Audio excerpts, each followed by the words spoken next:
पर log on करें। प्रत्येक आयकरदाता एक राष्ट्र निर्माता।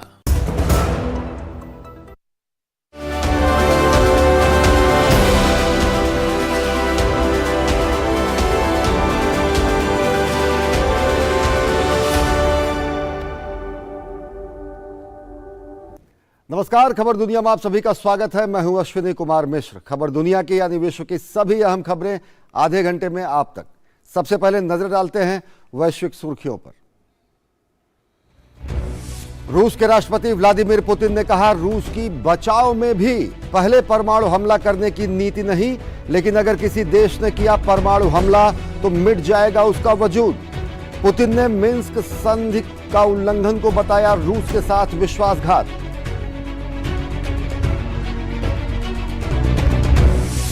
रूस और अमेरिका के बीच कैदियों की अदला बदली के तहत छोड़ी गई अमेरिकी बास्केटबॉल खिलाड़ी ब्रिटनी ग्राइनर पहुंची स्वदेश। बाइडेन प्रशासन ने ब्रिटनी के बदले मौत का सौदागर कहे जाने वाले रूसी हथियार तस्कर विक्टर बाउट को किया रिहा। इंग्लैंड, जापान और इटली संयुक्त रूप से 2035 तक अगली पीढ़ी का लड़ाकू जेट करेंगे विकसित। मौजूदा लड़ाकू विमानों से कहीं ज्यादा एडवांस टेक्नोलॉजी से लैस होंगे ये विमान। ब्रिटेन के प्रधानमंत्री ऋषि सुनक ने कहा, नया जेट सौदा ब्रिटेन को नए खतरों से सुरक्षित करने में होगा मददगार। जापान और ऑस्ट्रेलिया ने रक्षा और सहयोग को और मजबूत करने की जताई प्रतिबद्धता। टोक्यो में आयोजित 2+2 बैठक में दोनों देशों के रक्षा और विदेश मंत्रियों ने हिंद प्रशांत क्षेत्र में चीन की बढ़ती सक्रियता के मद्देनजर रक्षा सहयोग बढ़ाने पर दिया जोर। ईरान में हिजाब विरोधी प्रदर्शन जारी। संयुक्त राष्ट्र मानवाधिकार प्रमुख वोल्कर तुर्क ने हाल ही में सरकार विरोधी प्रदर्शनों में शामिल एक व्यक्ति को फांसी दिए जाने की कड़ी निंदा की। मृत्युदंड पर रोक लगाने का भी किया आह्वान।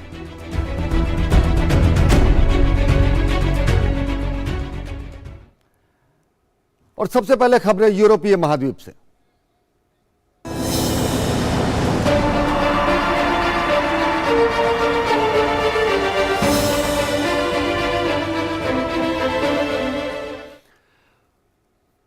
रूस और यूक्रेन में जंग जारी है तो जंग को लेकर जुबानी जंग भी लगातार जारी है।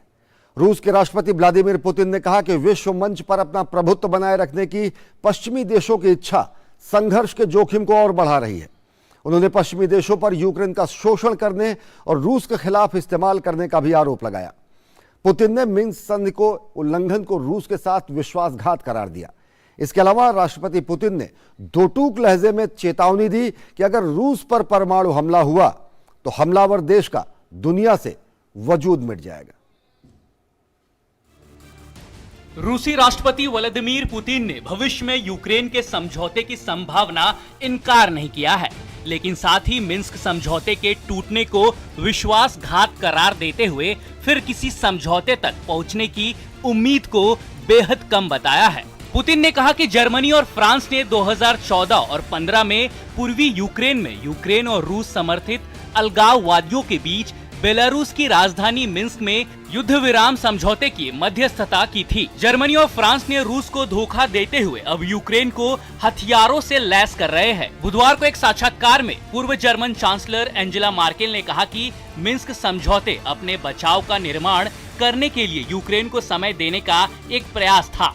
वहीं शुक्रवार को किर्गिस्तान में एक संवाददाता सम्मेलन में बोलते हुए पुतिन ने कहा कि वो मार्केल की टिप्पणियों से बेहद निराश है। पुतिन ने कहा कि विश्व मंच पर अपना प्रभुत्व बनाए रखने की पश्चिमी देशों की इच्छा संघर्ष के जोखिम को और बढ़ा रही है। उन्होंने पश्चिम देशों पर यूक्रेन का शोषण करने और रूस के खिलाफ संघर्ष में अपने लोगों को तोप के चारे के रूप में इस्तेमाल करने का भी आरोप लगाया है।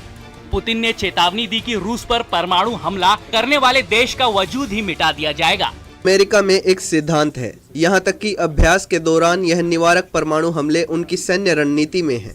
हमारी नीति में ये शामिल नहीं है। हमारी रणनीति में हमले का जवाब है। यहाँ कोई रहस्य नहीं है। हम पर कोई परमाणु हमला करेगा तो दुनिया से मिट जाएगा।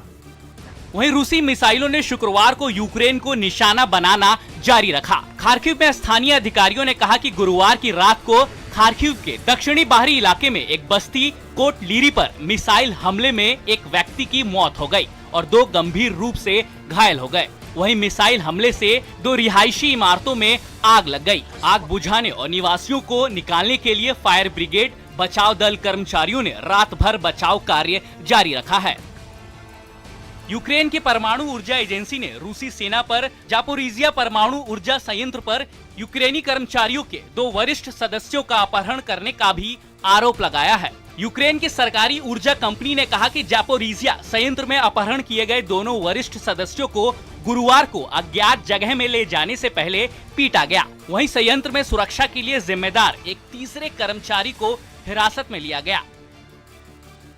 इस बीच सेना के बारे में झूठी जानकारी फैलाने के आरोप में रूस की विपक्षी राजनेता इल्या याशीन को एक अदालत ने 8.5 साल की सजा सुनाई है। 39 साल के याशीन पर अप्रैल में यूट्यूब पर जारी किए गए एक वीडियो पर मुकदमा चलाया गया। वीडियो में उन्होंने बूचा पर सवाल खड़ा किया था।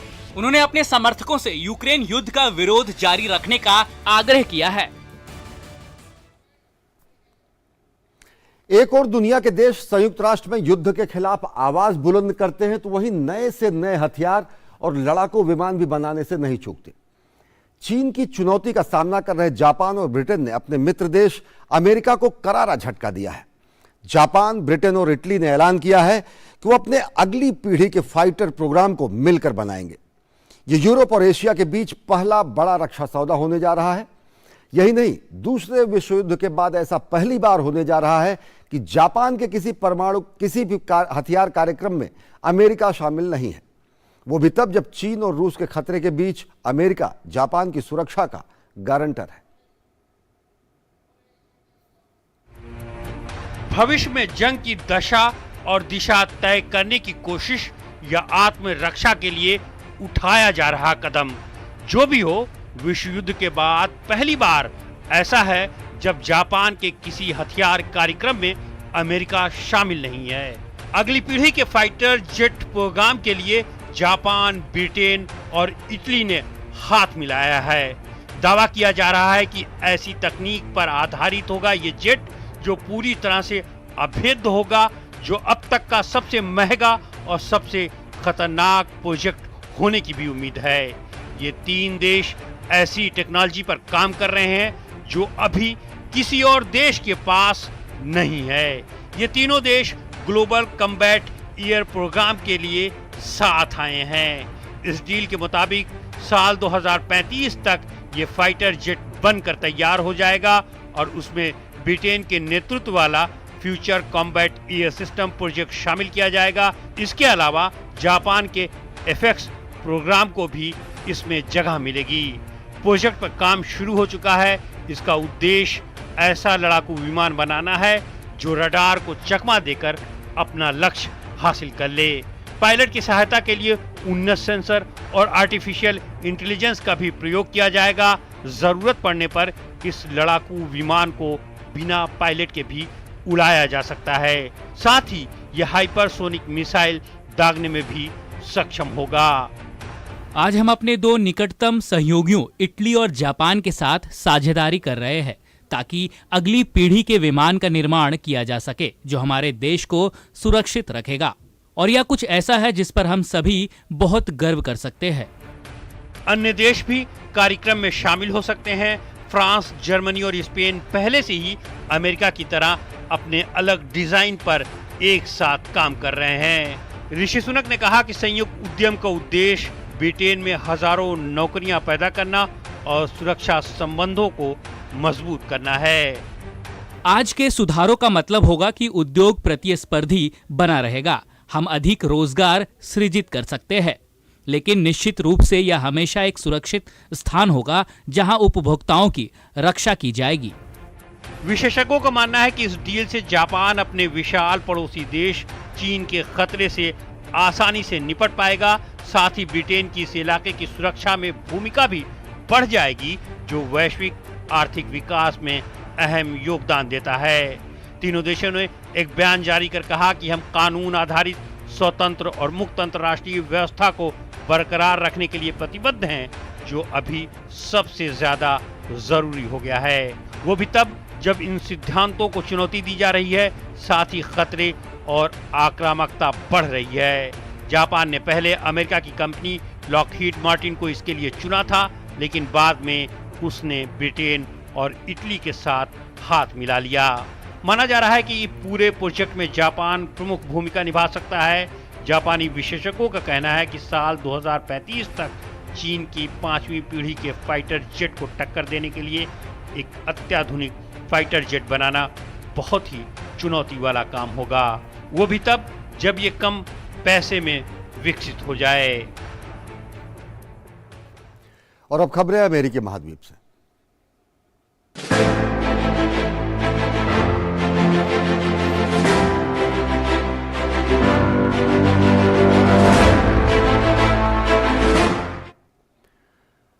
रूस ने बास्केटबॉल स्टार ब्रिटनी ग्राइनर को रिहा किया तो अमेरिका ने रूस के हथियार व्यापारी विक्टर बाउट को रिहा किया। पिछले 8 महीनों में दोनों देशों के बीच कैदियों की यह दूसरी अदला बदली है। कैदियों की अदला बदली अबू धाबी एयरपोर्ट पर हुई और इस मामले में सऊदी प्रिंस मोहम्मद बिन सलमान ने दोनों तरफ से मध्यस्थता का काम किया। ब्रिटनी की रिहाई की खबर सुनते ही अमेरिकी अधिकारियों, समर्थकों और ग्राइनर के प्रशंसकों ने राहत की सांस ली है। 10 महीने की कैद के बाद अमेरिकी बास्केटबॉल खिलाड़ी ब्रिटनी ग्रीनियर अपने गृह राज्य टेक्सास पहुंच गई हैं। उन्हें रूस के साथ कैदियों की अदला बदली के रूप में गुरुवार को रिहा किया गया था। मॉस्को ने अमेरिकी बास्केटबॉल स्टार और ओलंपिक स्वर्ण पदक विजेता ब्रिटनी ग्रीनियर को अमेरिका में कैद पूर्व रूसी हथियार डीलर विक्टर बाउट के बदले में रिहा किया गया। कैदियों की अदला बदली ऐसे समय में हुई है जब यूक्रेन संकट को लेकर अमेरिका और रूस के बीच तनाव चरम पर है। पिछले 8 महीनों में दोनों देशों के बीच कैदियों की ये दूसरी अदला बदली है। गुरुवार को अबू धाबी एयरपोर्ट पर कैदियों की अदला बदली हुई।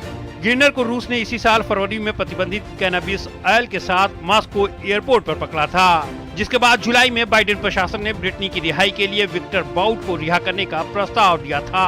यूएई और सऊदी अरब ने एक बयान जारी कर बताया कि सऊदी क्राउन प्रिंस मोहम्मद बिन सलमान ने दोनों तरफ से हुई रिहाई में मध्यस्थता की थी। हालांकि व्हाइट हाउस ने ऐसी किसी भी मध्यस्थता से इनकार किया है। इस डील पर बातचीत करने वाले एकमात्र देश अमेरिका और रूस थे। इसमें कोई मध्यस्थता शामिल नहीं थे।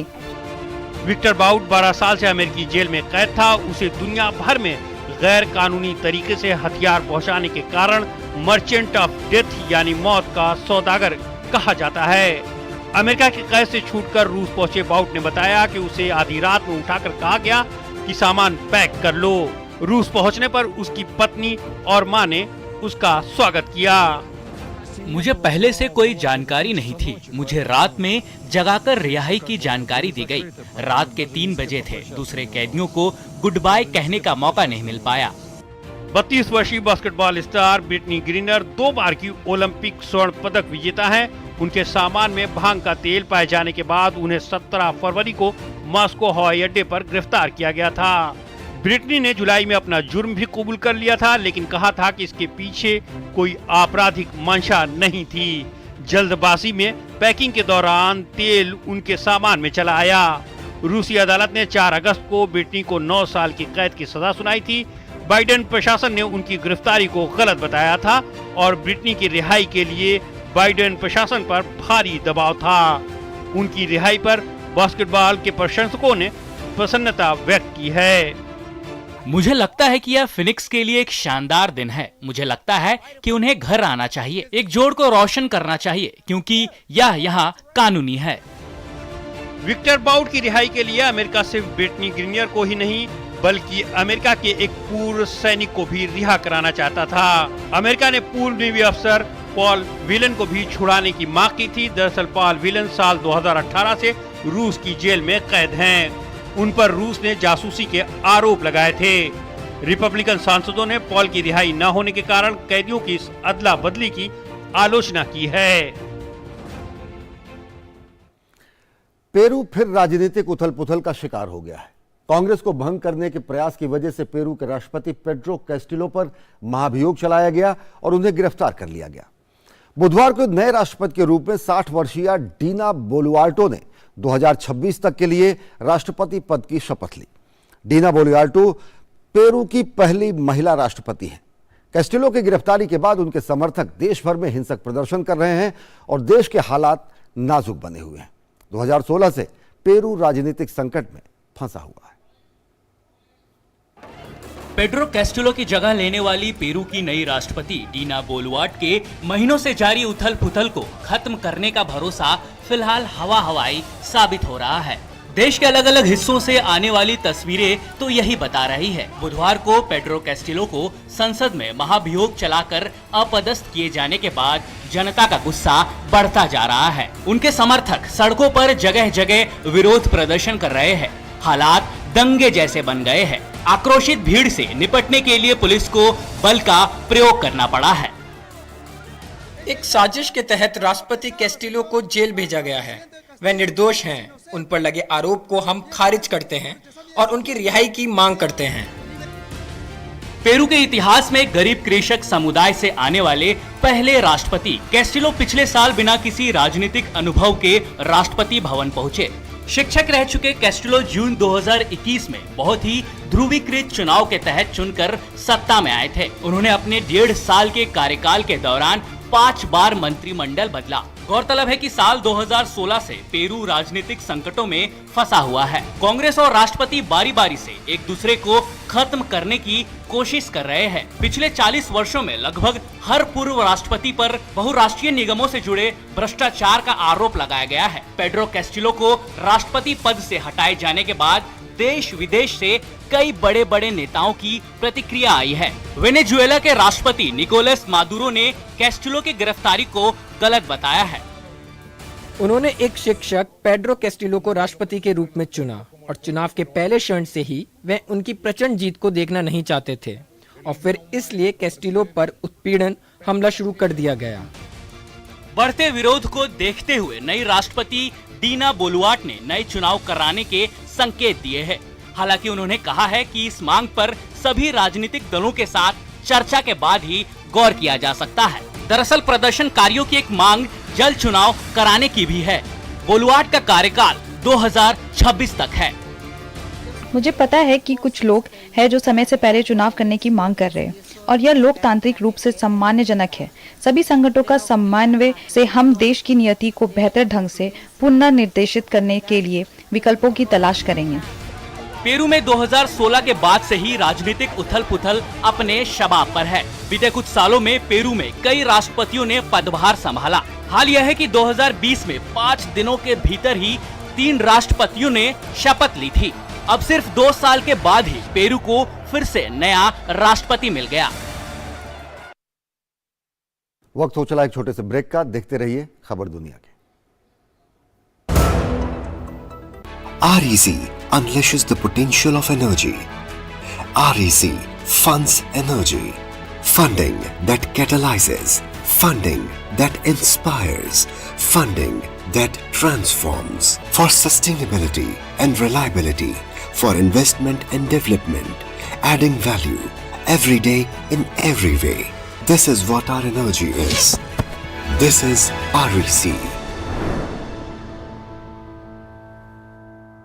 अमृतकाल में विकसित भारत के विराट संकल्प के साथ तेजी से आगे बढ़ रहा है भारत। आज विश्व भारत को एक वैश्विक लीडर के रूप में आशा और विश्वास के साथ देख रहा है। फिर वो चाहे पर्यावरण हो या अर्थव्यवस्था का प्रबंधन, घरेलू स्तर पर राष्ट्र सामाजिक और आर्थिक विकास के नए आयामों के साथ लगातार आगे बढ़ रहा है और विकास के इस अभियान को गतिशील बना रहा है। आपके द्वारा दिया हुआ आयकर, समय पर आपके द्वारा दिया हुआ एडवांस टैक्स देश के विकास में एक महत्वपूर्ण योगदान देता है। अपने एडवांस टैक्स की तीसरी किश्त 15 दिसंबर तक जमा करवा के आप भी देश के विकास में अहम योगदान दें। कंपनीज, कॉर्पोरेट्स, सैलरीड एम्प्लॉयज या फिर वो व्यक्ति और संस्थाएं जिनका TDS या TCS कटने के बाद भी कर देता 10,000 रूपए या उससे अधिक है, उनके लिए एडवांस टैक्स देना अनिवार्य है। अधिक जानकारी के लिए www.incometax.gov.in पर लॉग ऑन करें। प्रत्येक आयकर दाता एक राष्ट्र निर्माता।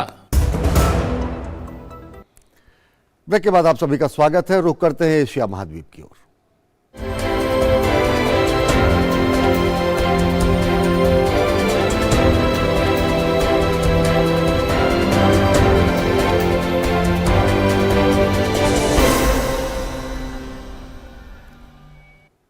चीन और सऊदी अरब के बीच रक्षा और पेट्रोलियम सहित कई क्षेत्रों में सहयोग को मजबूत करने पर सहमति बनी है। बुधवार को आधिकारिक राजकीय यात्रा शुरू होने के बाद से चीनी राष्ट्रपति शी जिनपिंग और सऊदी किंग सलमान ने कई रणनीतिक सौदों पर हस्ताक्षर किए, जिसमें दिग्गज चीनी टेक कंपनी हुआवेई भी शामिल है। यह वही कंपनी है जिसके 5G नेटवर्क को चीनी सेना जासूसी के लिए इस्तेमाल करती है। ऐसे में हुआवेई पर अमेरिका, ब्रिटेन समेत कई यूरोपीय देशों ने प्रतिबंध लगाया हुआ है। संयुक्त बयान में चीन और सऊदी अरब ने कहा कि उन्होंने किंगडम और चीन के बीच व्यापक रणनीतिक साझेदारी संबंधों को और मजबूत करने और तथा विकसित करने के तरीकों में विचारों का आदान प्रदान किया।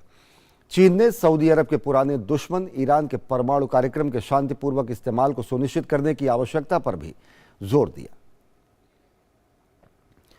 जापान की राजधानी टोक्यो में जापान और ऑस्ट्रेलिया के विदेश मंत्री और रक्षा मंत्रियों की 2+2 वार्ता हुई। वार्ता में दोनों देशों ने आपसी रक्षा सहयोग को और मजबूत करने की सहमति जताई। हिंद प्रशांत क्षेत्र में चीन की बढ़ती आक्रामकता से निपटने के लिए दोनों देशों ने रक्षा सहयोग को बढ़ाने पर बल दिया। इसके अलावा दोनों देशों के बीच संयुक्त सैन्य अभ्यास के अवसरों को बढ़ाने पर भी जोर दिया गया। वहीं दक्षिण कोरिया में निर्माण और अन्य घरेलू उद्योगों को बाधित करने वाले हजारों दक्षिण कोरियाई ट्रक ड्राइवर्स शुक्रवार को मतदान के बाद अपने 16 दिवसीय वॉकआउट को समाप्त कर काम पर लौट आए। ईंधन की कीमतों में वृद्धि के कारण वित्तीय सुरक्षा की मांग करने वाले हजारों ट्रक ड्राइवर्स 24 नवंबर को हड़ताल पर चले गए थे और उसके बाद सरकार ने हड़ताल के कारण आ रही बाधाओं को कम करने के लिए कुछ आक्रामक कदम उठाए, जैसे कि ट्रक ड्राइवरों पर बैक टू वर्क ऑर्डर को पूरा करने के कोशिश और औद्योगिक शिपमेंट में देरी को कम करने के लिए सैन्य वाहनों को जुटाना। हालांकि शुक्रवार को मतदान में कार्गो ट्रकर सॉलिडेरिटी यूनियन के 26,000 सदस्यों में से लगभग 3,600 ने भाग लिया और उनमें से लगभग 61.8% ने हड़ताल समाप्त करने और काम पर लौटने के पक्ष में मतदान किया। वहीं यूनियन का कहना है कि वो सरकार से न्यूनतम किराए के लिए लड़ाई जारी रखेगी। और अब खबरें अफ्रीकी महाद्वीप से।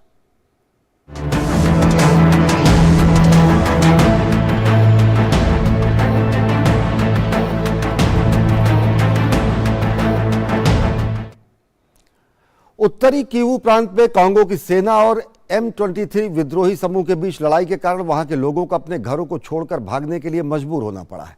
हालात यह है कि हजारों बेघर लोगों को अब एक अस्थायी शिविर में रहना पड़ रहा है, लेकिन इस अस्थायी शिविर में साफ सफाई की कमी के कारण हैजा जैसी बीमारियां फैल रही हैं, जिससे बड़े से लेकर बच्चे तक इस बीमारी के शिकार हो रहे हैं। वहीं शिविर के पास NGO मेडिसिन साइंस फ्रंटियर्स द्वारा चलाए जा रहे हैजा उपचार केंद्र के निदेशक इरेंगे का कहना है कि रोजाना अलग अलग शिविरों में बड़ी संख्या में हैजा बीमारी से ग्रसित लोग उपचार केंद्र में आ रहे हैं और ये संख्या दिन ब दिन बढ़ती जा रही है और उपचार सुविधाओं की कमी के कारण हम शिविरों में आने वाले सभी बीमार लोगों का इलाज नहीं कर पा रहे हैं। 26 नवंबर से अब तक गोमा के बाहरी इलाके में स्थित मुनगी में केंद्र में 250 से अधिक रोगियों को भर्ती कराया गया है।